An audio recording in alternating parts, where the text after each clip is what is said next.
어느 학문이든 기술이든 또는 무슨 운동이든 가장 중요한 것은 공통적으로 기초가 중요하지 않습니까? 목사로서도 제가 우리 성도님들을 위해서 늘 기도하고 또 함께 또 마음 쓰는 것은 기초가 단단한, 신앙의 기초가 단단한 성도님들이 되셨으면 좋겠고, 그것이 말만 아니라 삶과 그리고 삶을 향한 몸부림이 있는 성도님들이 되기를 늘 기도하고 있습니다. 우리 교회 4대 비전 한번 홈페이지 가셔서 한번 보세요. 거기에 첫 번째로 보면은 하나님과 관계가 건강한 교회가 우리 교회 첫 번째 비전이거든요. 그리고 그 하나님과의 관계가 건강한 성도님들이 계셔야 건강한 교회가 될 거잖아요. 그리고 그 하나님과의 관계의 가장 기본적인 기초는 당연히 예배입니다. 오늘 본문 6절의 말씀을 함께 보면 이렇게 미가 선지자가 이렇게 말씀을 전하죠. 내가 주님 앞에 나아갈 때에 높으신 하나님께 예배 드릴 때에 무엇을 가지고 가야 합니까? 번제물로 바칠 1년 된 송아지를 가지고 가면 됩니까? 이 질문을 던지시는데 이 말씀에서 보듯이 하나님 앞에 나아감과 하나님 앞에 예배 드린다는 말은 동일한 단어입니다. 하나님 앞에 나아가는 건 예배 드리기 위해서거든요. 특히 여기서 나아간다라는 뜻은 가까이 간다는 뜻입니다. 하나님께 가까이 가는 거예요. 그리고 출애굽기 23장 17절 같은 데를 보면은 하나님이 이스라엘에게 예배를 나올 때 이렇게 하라고 말씀을 하시죠. 내 모든 남자는 매년 3번씩 주 여호와께 보일지니라 하시면서, 보인다라는 뜻이 나타나다는 뜻이거든요. 하나님이 계신 곳에 자기 존재를 찾아가서 나타내 보이는 게 그게 예배의 중요한 포인트입니다. 이 말씀들의 공통점은 예배는 형태적으로 기본은 하나님 앞에 나아가서 그 앞에 서는 거죠. 하나님 앞에 보이는 거예요. 그것이 예배의 형태의 기초라면은 내용적인 면에서는 어떤 게 기초가 되겠습니까? 미가 선지자는 오늘 이 말씀에서 다시 이렇게 말하죠. 6절 말씀입니다. 내가 무엇을 가지고 여호와 앞에 나아가며 높으신 하나님께 경배할까? 내가 번제물로 1년 된 송아지를 가지고 그 앞에 나아갈까? 여호와께서 천천의 순양이나 만만의 강물 같은 기름을 기뻐하실까? 내 허물을 위하여 내 맏아들을 내 영혼의 죄로 말미암아 내 몸에 열매를 드릴까?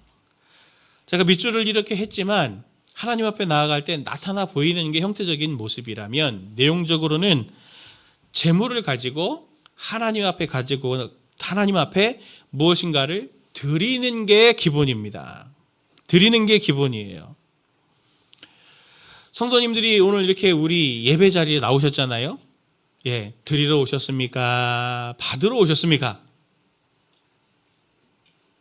은혜를 받고 위로를 받고 치유를 받고 회복을 받고 받으러 오셨죠? 네, 솔직하게 얘기해 주셔서 감사합니다. 받는 거 있어요. 하나님께서 은혜를 분명히 주시죠. 그건 하나님께서 주시는 거고, 우리가 하나님 앞에 예배 나올 때에 우리가 항상 머릿속에 염두에 두어야 하는 것은 하나님께 내가 드리러 가는 거예요. 예배는. 신명기를 보면 이런 말씀이 있죠. 16장 16절 17절 말씀을 보면 너희 가운데 모든 남자는 1년에 3번 곧 무교절과 칠칠절과 초막절에 내 하나님 여호와께서 택하신 곳에서 여호와를 배웁되 빈손으로 여호와를 배웁지 말고 각 사람이 내 하나님 여호와께서 주신 복을 따라 그 힘대로 드릴지니라 하면서, 여기에서도 공통적으로 하나님께 나아갈 때 기본적인 전제는 하나님께 드리는 것이 있어야 한다는 겁니다. 제가 오늘 이 헌금 얘기를 하려고 하는 게 아니에요. 헌금만 말하는 게 아닙니다. 왜냐하면 오늘 미가서에서 지금 말하는 거 보면은 질문을 던지잖아요. 1년 된 송아지를 하나님 앞에 드릴까? 천천의 만만의 강수 같은 올리브유를 주님께 드릴까? 그걸 주님께서 지금 기뻐하지 않으신다라고 하는 걸 오히려 거꾸로 역설하고 있지 않습니까?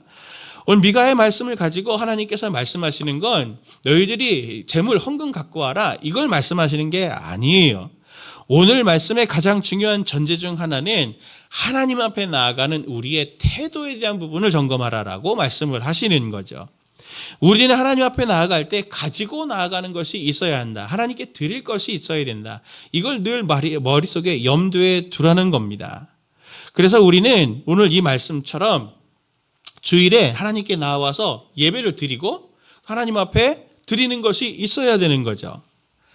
하나님은 이스라엘을 나라로 세우시면서 헌법 같은 역할을 하는 십계명을 세우셨는데 거기에 보면 안식일 계명이 있지 않습니까? 안식일은 어떻게 지키나요? 20장 8절 말씀 보면은 안식일을 기억하여 거룩하게 지켜라 이렇게 말합니다. 안식일은 지키는 게 어떻게 지켜요? 기억해서 거룩히 지키는 거죠. 기억하다 뜻의 이 자카르라고 하는 히브리 단어는 뒤돌아본다, 성찰한다는 뜻이에요. 그러니까 안식일을 놓고 뒤돌아보는 것들이 있어야 되는 거죠. 그래서 그것을 기억해서 하나님 앞에 드리러 가는 겁니다. 그럼 어떻게 뭘 드리나? 그 얘기를 하기 전에 안식일을 한번 좀 더 생각을 해보시죠. 안식일은 며칠 단위로 옵니까? 잘 아시듯이 7일 단위로 오죠. 안식일을 기억한다는 것은 7일마다 안식일이 계속 있다라고 하는 걸 기억하는 겁니다. 그래서 그 7일째가 되면은 하나님 앞에 내가 서는 거죠. 그것을 기억하고 살아가는 삶이 되기를 바라시는 계명이 안식일을 기억하여 거룩히 지켜라 이렇게 말씀하시는 건데, 제가 예전에 섬기던 교회가 7년을 섬기면은 안식월을 2달을 주셨어요. 그래서 그 같이 안식월이 있는, 저희끼리 전문 용어로 입사 동기라 그러죠.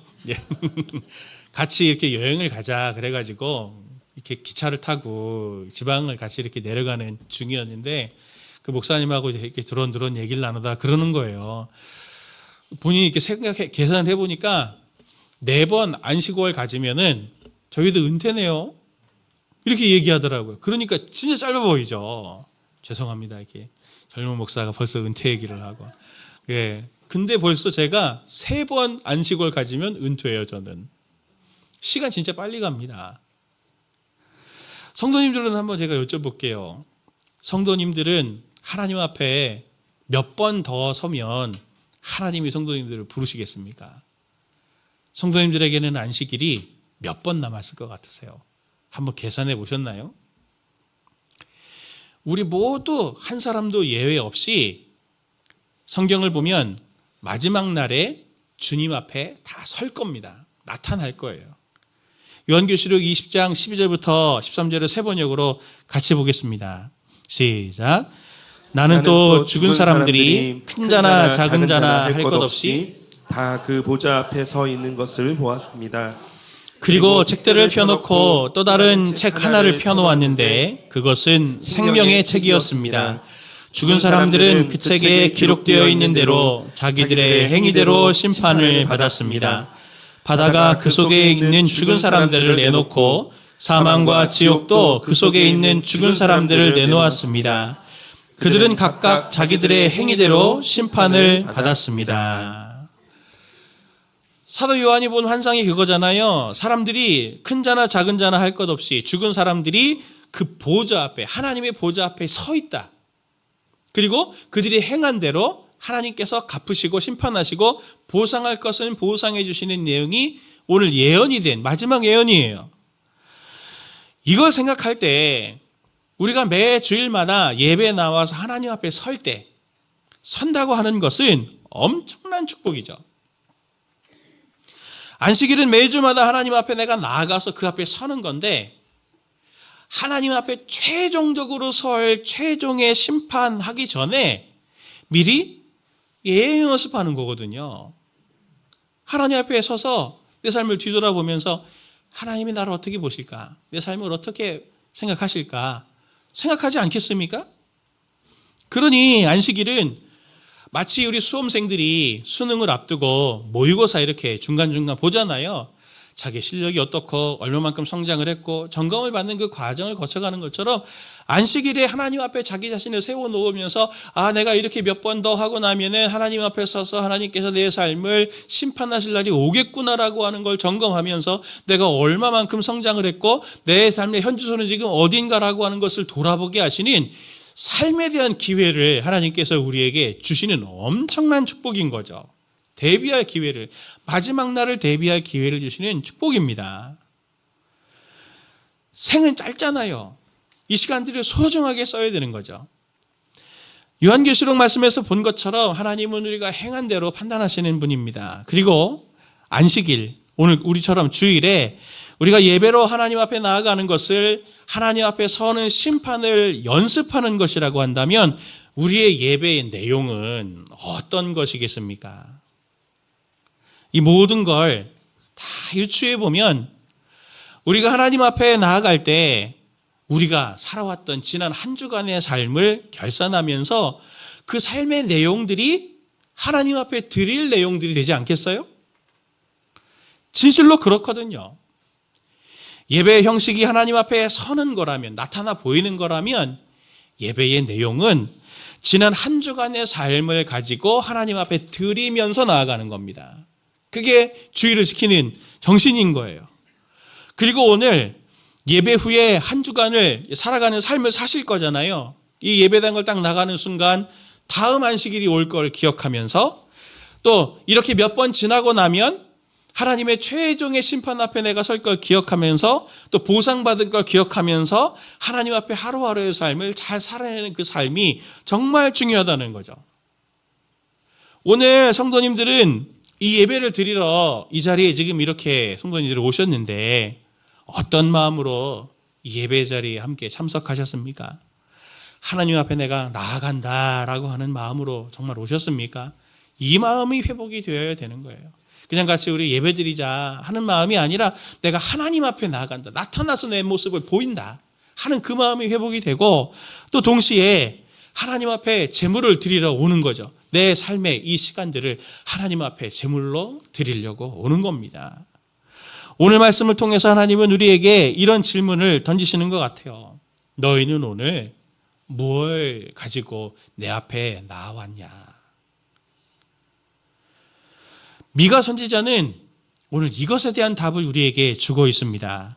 우리 6장 8절 말씀을 같이 한번 보시죠. 시작. 사람아, 주께서 선한 것이 무엇임을 내게 보이셨나니 여호와께서 내게 구하시는 것은 오직 정의를 행하며 인자를 사랑하며 겸손하게 내 하나님과 함께 행하는 것이 아니냐. 아멘. 이 말씀에서 하나님은 세 가지가 있는 삶을 통해서 이 세 가지가 있는 삶이 내가 받는 재물이 되길 원한다. 오늘 이렇게 우리에게 답을 주고 계세요. 우리 삶에 이것이 회복되어야 되지 않겠습니까? 우리가 어떤 삶을 가지고 하나님 앞에 서야 될지 이 세 가지를 우리 간단하게 살펴보고 함께 기도하길 원하는데, 첫 번째는 정의, 미시파트가 있는 삶을 하나님은 우리 삶 예물로 받기를 원하십니다.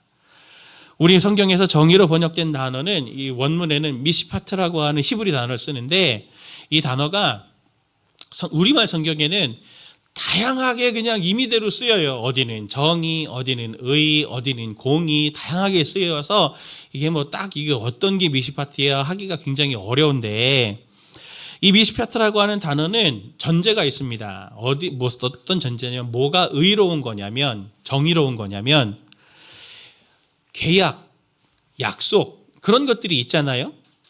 그것을 한 것이 있으면 그것들을 착오 없이 신실하게 다 지킨 거, 그거를 의롭다고, 미시파트라고 말을 하는 거예요. 성경은 여러 맥락 속에서 이것을 강조합니다. 시편 51편 1절 4절 말씀을 세 번 역으로 보면, 주님, 누가 주님의 장막에 서 살 수가 있습니까? 누가 주님의 거룩한 산에 머물 수 있습니까? 깨끗한 삶을 사는 사람, 정의를 실천하는 사람, 마음으로 진실을 말하는 사람, 혀를 놀려 남의 허물을 들추지 않는 사람, 친구에게 해를 끼치지 않는 사람, 이웃을 모욕하지 않는 사람, 하나님을 업신여기는 자를 경멸하고 주님을 두려워하는 사람을 존경하는 사람입니다. 맹세한 것은 해가 되더라도 깨뜨리지 않고 지키는 사람입니다. 어떻습니까? 질문을 던지잖아요. 누가 주님의 거룩한 산, 성산에서 살 수 있습니까?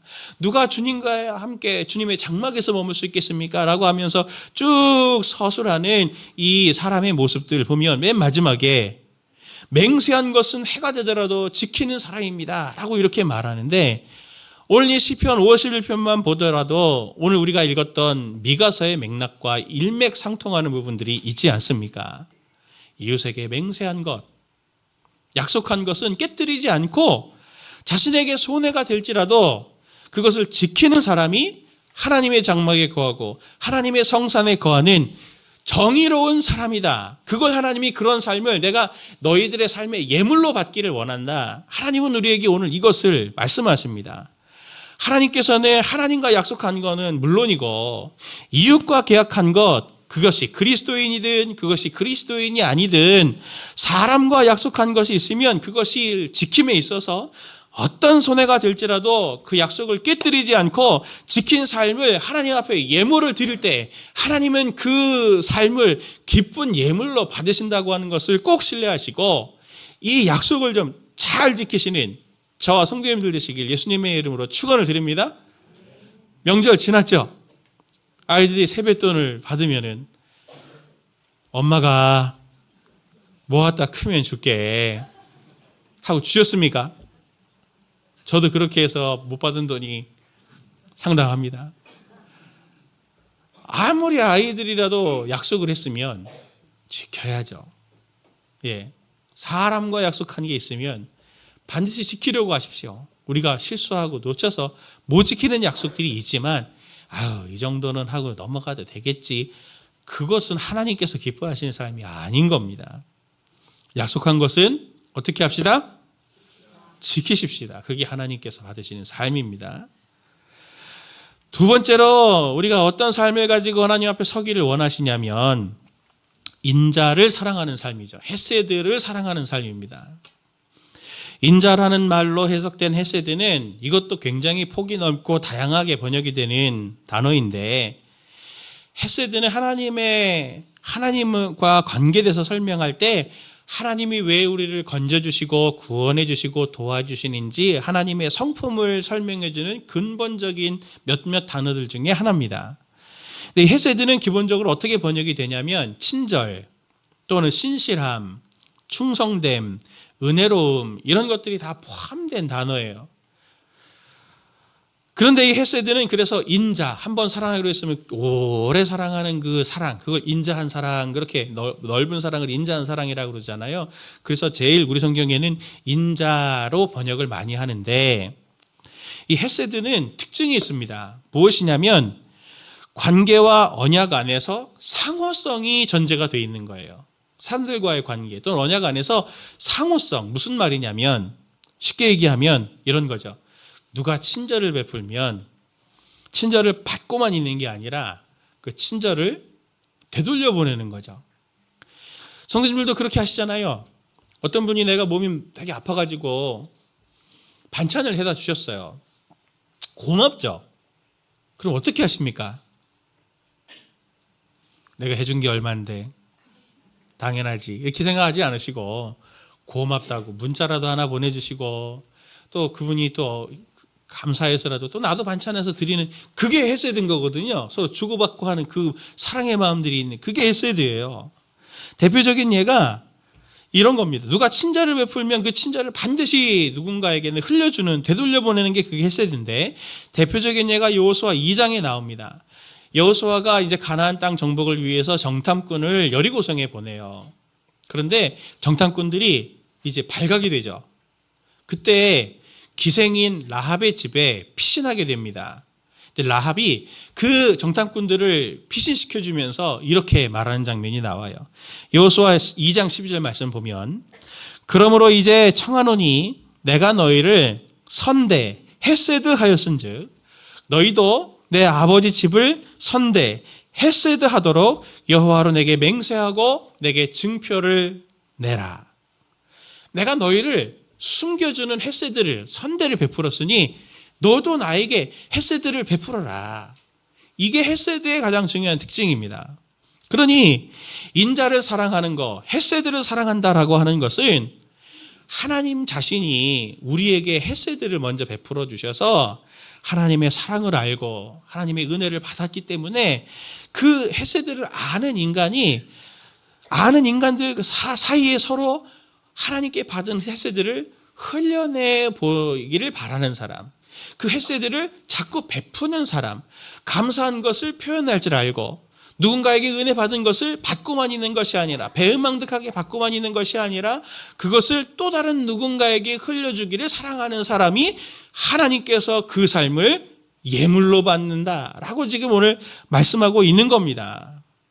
그러니 사도 요한도 이런 맥락에서 이렇게 말하는 거죠. 요한일서 4장 14절 말씀, 11절 말씀을 보면, 사랑하는 자들아, 하나님이 이같이 우리를 사랑하셨은즉 우리도 서로 사랑하는 것이 마땅하도다.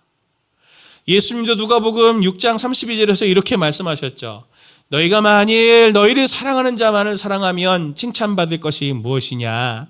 죄인들도 사랑하는 자는 사랑하느니라 하시면서, 하나님이 원수 같았고, 그리고 하나님을 모르던, 하나님을 늘 찌르고 비방하던 그런 우리를 하나님이 사랑으로 품어주신 그 사랑을 알면, 동시에 우리도 원수 같았던 자들도, 그리고 내가 너무 사랑할 수 없는 자들도 그렇게 사랑해야 되겠다라고 하는 그 마음을 갖는 사람들을 하나님은 그 삶을 살아간 것을 예물로 받으신다고 하는 걸 꼭 기억하시기를 바랍니다.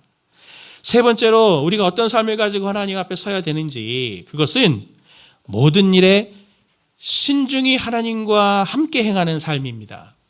오늘 미가서 6장 8절 말씀을 다 같이 한번 읽어보시죠. 시작.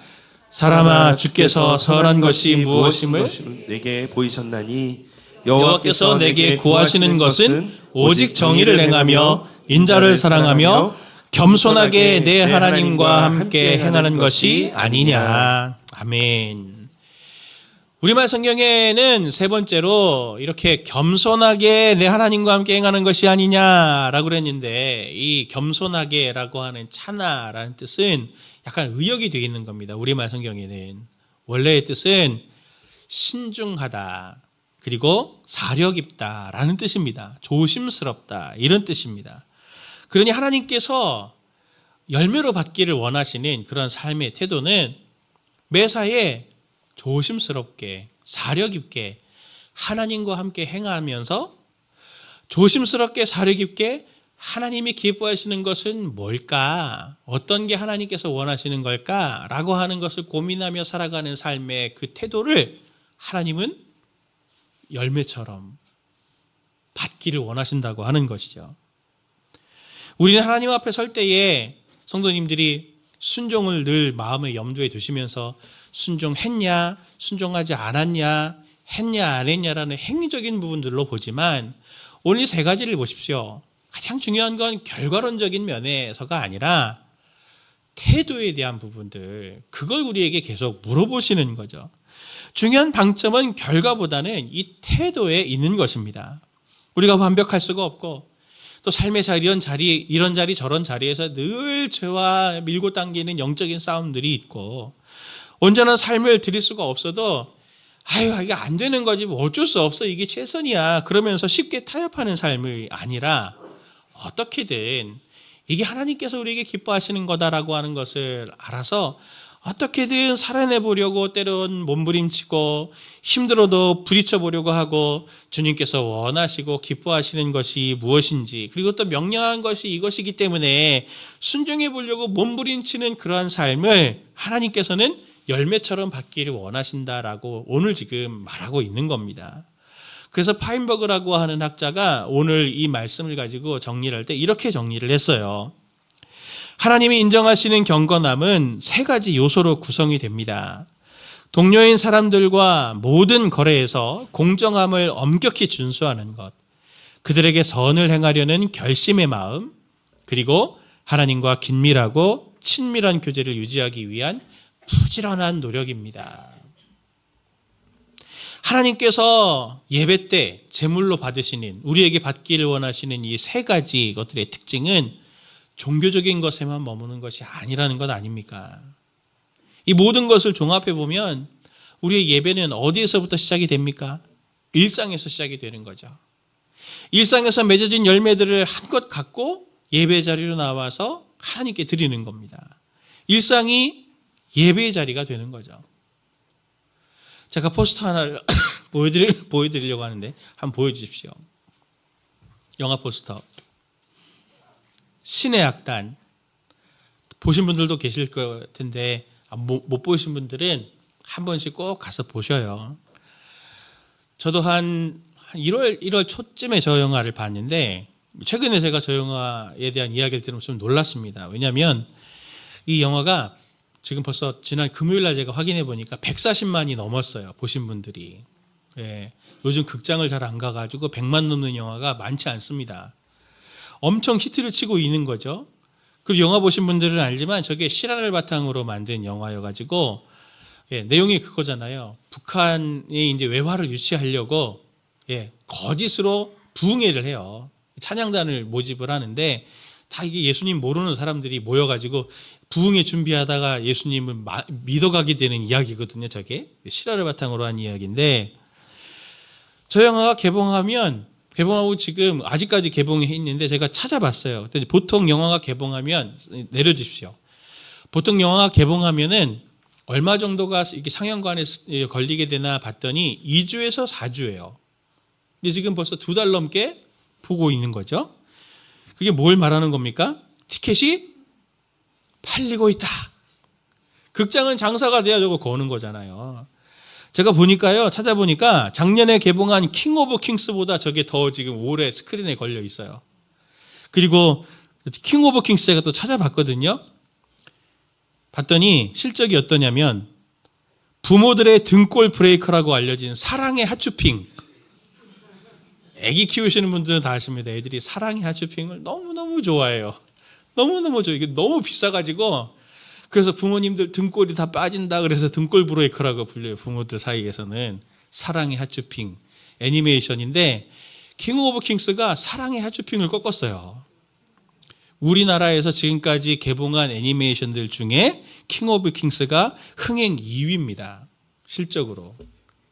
예수님의 이야기가 담긴 만화. 이 두 가지를 보면서 제가 뭘 느꼈냐면 진짜 기독교인들이 영향력이 있구나. 힘이 있구나. 제가 그걸 느끼게 됐어요. 이런 걸 보면 기독교 신앙을 가진 분들이 이미 기독교인이라고 하는 분들이 사회 안에서 힘이 있다라고 하는 게 증명이 되는 건데 그런 차원에서 기독교를 호의적으로 보지 않는 사람들이 기독교인들을 볼 때 어떻게 보겠습니까? 기득권 세력처럼 보이겠구나. 그런 생각이 들었어요. 제가 지난주에 설교를 준비하면서 기사 하나를 봤는데 그거 보면서 또 충격이 되는 거죠. 뭐였냐면 기은실에서 매년마다 설문조사를 하거든요. 성인 1000명을 대상으로 한국교회의 신뢰도 조사를 합니다.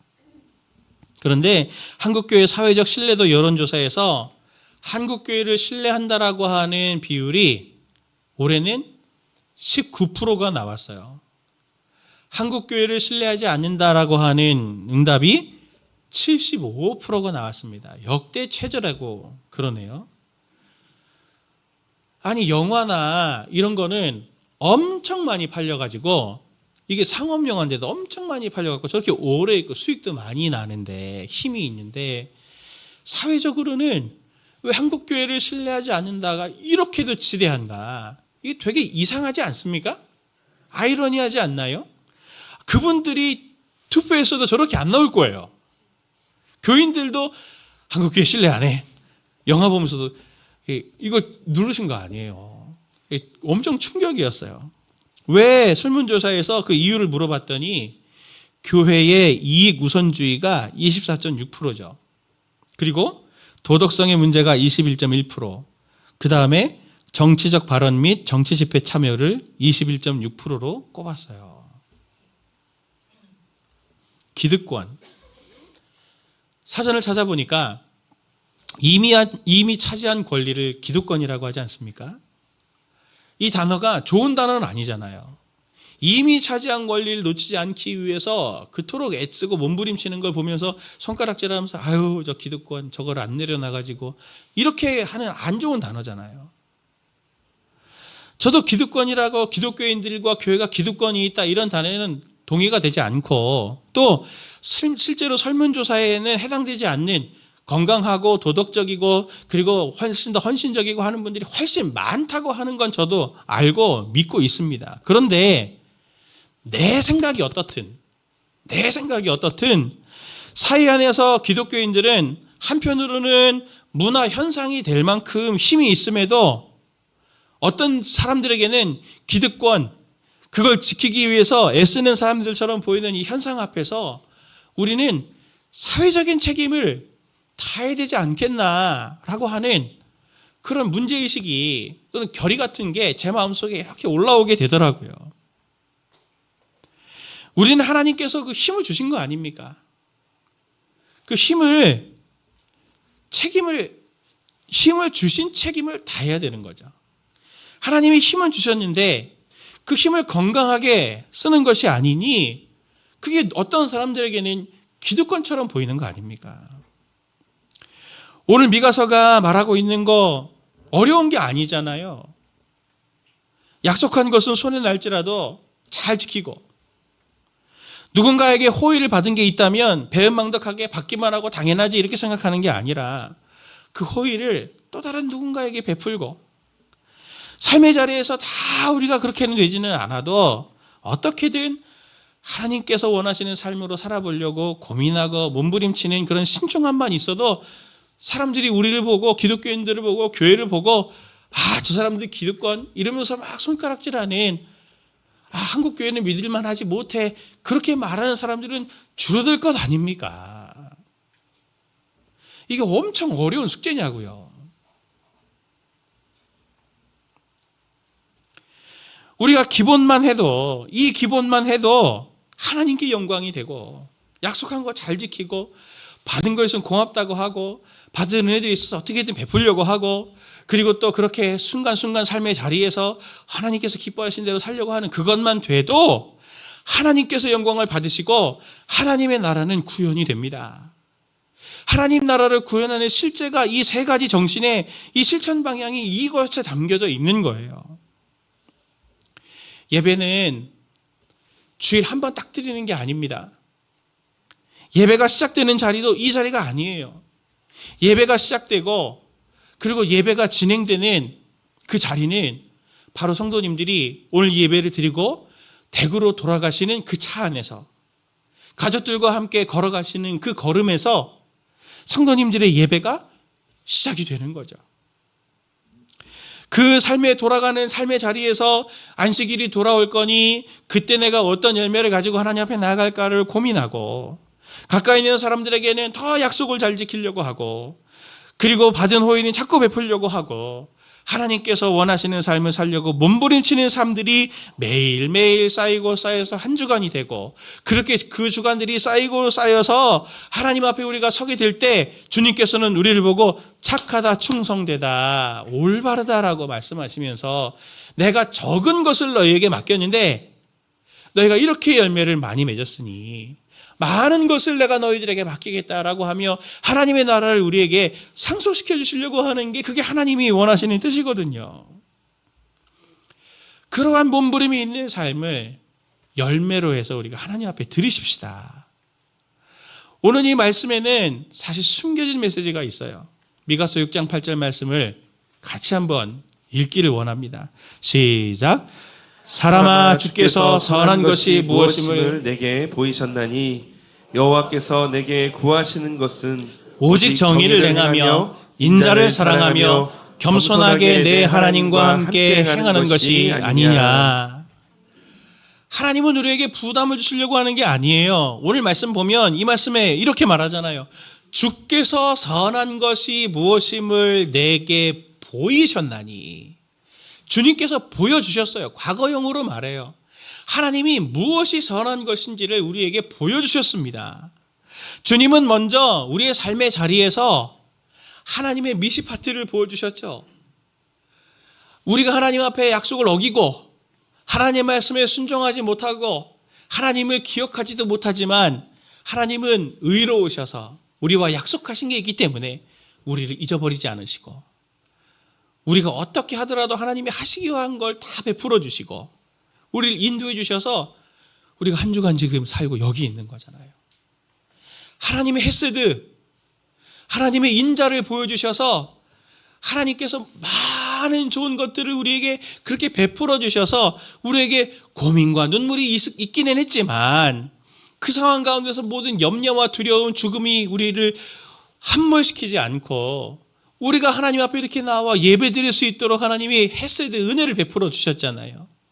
그리고 우리가 당신의 피조물 됨에도 불구하고 우리를 함부로 대하지 않으시고 신중하고 사력 있게 우리를 인격적으로 대해 주셔서 한 걸음 한 걸음 돌보셔서 우리를 여기까지 이르게 하시는 하나님의 은혜가 바로 하나님께서 우리에게 먼저 보이신 은혜 아닙니까?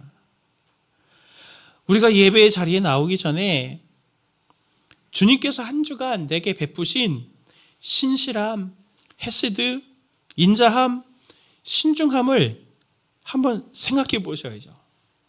하나님께서 성도님들에게 보내주신 가족, 부모님, 배우자, 그들을 통해서 이렇게 미숙하고 죄성이 많고 이용해 먹기 쉬운 나를 호의로 대해주고 사랑으로 품어주고 기다려주는 사람들을 보내주시고, 직장 안에서나 사회 안에서나 정말 얼마나 아찔하고 두렵고 염려되는 그런 것들이 많았음에도 불구하고 하나님께서 그때마다 막아주실 것은 막아주시고 풀어주실 것은 풀어주시고 이끌어주실 것은 이끌어주셔서 내가 한 것보다도 더 좋은 것들을 내 삶에 채우시는 하나님의 그 헤세드의 사랑을 성도님들이 받아서 오늘 우리가 여기까지 온 거 아니겠어요? 그거를 추억해 보면서, 지난 한 주간을 추억해 보면서 하나님이 이런 은혜를 베풀어 주셨네, 하나님께 감사하자라고 하는 것들이 확인이 된다면 오늘 이 예배의 자리에서 받으려고 나오겠습니까? 드리려고 나오겠습니까? 표면적으로 보면 여전히 응답되지 않는 기도의 제목들이 있고 눈물과 아픔과 근심과 염려가 있는 삶의 자리가 있지만, 그 표면 이면을 보면, 그 표면 이면을 보려고 하면 하나님께서 얼마나 지난주에도 그전주에도 그전주에도 작년에도 재작년에도 하나님이 이 세 가지 의로움과 인자함과 사력 있게 우리를 대해 주신 은혜들이 한순간도 끊이지 않고 우리에게 이렇게 부어져 왔음을 성도님들이 확인할 수 있게 되지 않으셨습니까?